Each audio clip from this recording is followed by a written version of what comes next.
One of the things that I wanted to say about this whole experience was that I'm glad I had it in 2012 than when they first started doing joint replacements. That's one of the advantages of being a nurse for 40 years. I know, I was 2 when I went to nursing school. But you get to see the evolution of things in healthcare. And I was working as nurse manager in the recovery room at Medical College of Georgia when they first started doing joint replacement surgeries there. And the people didn't look happy. They were not happy. Can y'all hear me without talking in the microphone? I may boom you out if I talk in the microphone. But they didn't look happy. Their replacements didn't last that long. It was not an optimal experience. And I said, I will never have a joint replacement done. I don't know what I'll do. But when the time came in 2012 for me to have my joint replacement, it was an entirely different ballgame.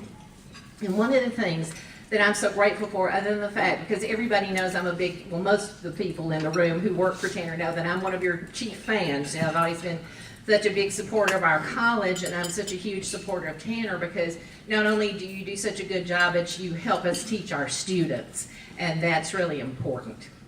But the Joint Academy was great because as a nurse, Nancy alluded to this, I didn't get a chance to just be a patient. People expect me to know everything or to know most everything, but I don't get a chance to say, I'm afraid. I don't want to do that.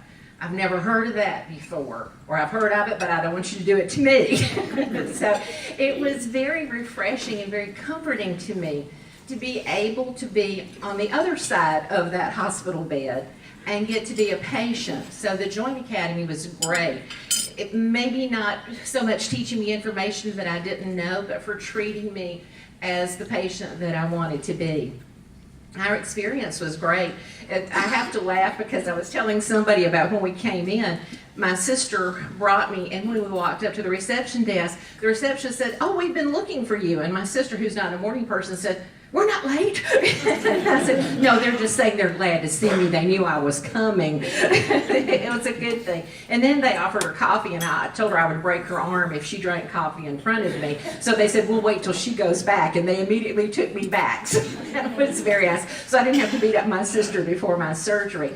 But when I went back, people explained things to me again as if I were an intelligent person, but also as if I was a patient. And I really appreciate, and I wish I could remember his name, but the anesthesiologist who did my nerve block. But I almost fell off the bed trying to watch him, and finally he said, well, y'all move things around so she can see what I'm doing. And I said, I'm just fascinated by it. I trusted him implicitly.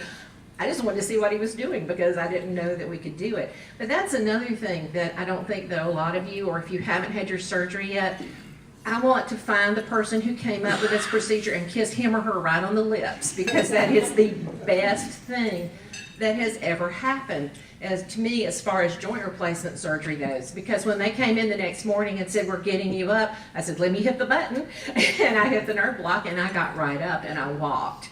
And I walked unassisted, other than people, you know, kind of making sure I didn't fall, and it was a great thing. I had done my pre-therapy, and that's something that I need to emphasize to people who are waiting for joint replacements. If you don't do the pre-therapy, you're doing yourself a disservice, because you need to be in as good a shape as possible before you have your replacement. And then once you have your surgery, it's a lot easier. I was able to walk. I did the therapy. It was a little difficult right at first, but another one of the things that was so great is, and again, for having taught in this area for 14 years, when I woke up my first night, there were 2 of my former nursing students standing at the foot of my bed. And that made me feel really good to know that some of my chickens were taking care of me. And that's a really good feeling, too, to know that you're in a home environment. Because I think that Tanner watches out for all their patients as if they're family, but when you are family, they watch out for you even more.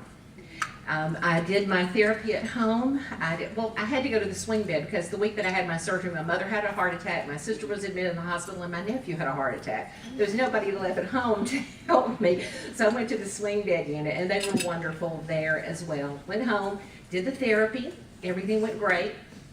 and I did my outpatient therapy. When I went back to work, I think that's really when I was able to realize how much better I was walking.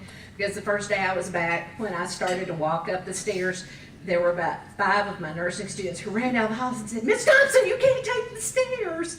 Yes, I can. I can take the stairs. So I will finish with the statement that I told, and David Scruggs is sitting in the back, and I'll tell you exactly what I told Dr. Slappy and him when I went for my last appointment. You gave me my life back.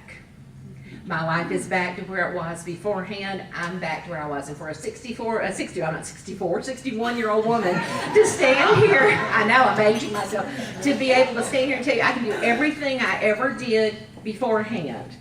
And I have no limitations on anything I do. I got my life back.